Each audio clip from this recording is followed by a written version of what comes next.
¿podrías exponer más lo que no pudiste terminar en tu clase sobre lo folclórico y lo inhóspito cuando hablabas de A.P. Thompson, de que la clase para sí es anterior a la clase en sí? Esa clase la impartí hace un año, no me acuerdo exactamente lo que dije, pero Thompson en su Historia de la clase obrera en Gran Bretaña lo que estudia es la emergencia de la clase proletaria, de la conciencia de clase proletaria a finales del siglo XVIII, coincidiendo con la Revolución Francesa y con el romanticismo. El movimiento cartista en los años 20 del siglo XIX, como continuación de todo eso, y lo interesante, lo curioso es que ese análisis de la conciencia de clase antepone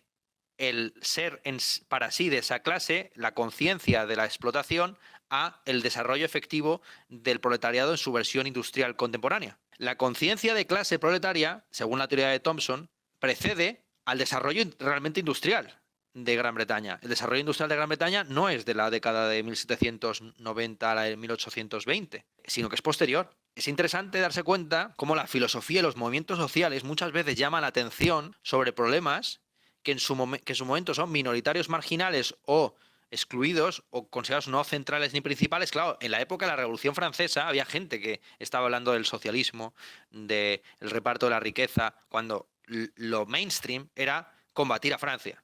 ¿de acuerdo?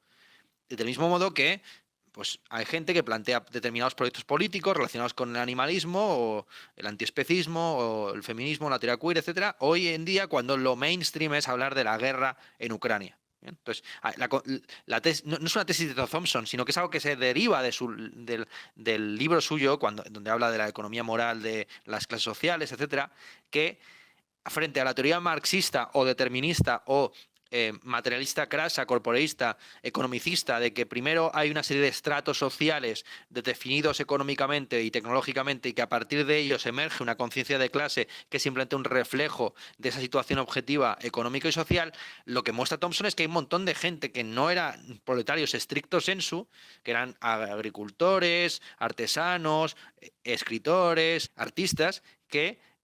a finales del siglo XVIII, comienzos del XIX, se vehiculan el primer movimiento socialista en Europa.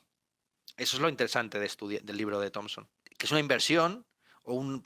y obliga a replantear, no lo dice Thompson así porque el libro suyo es un libro de historia, pero obliga a replantear la relación entre base y superestructura, entre conciencia de clase, ideología y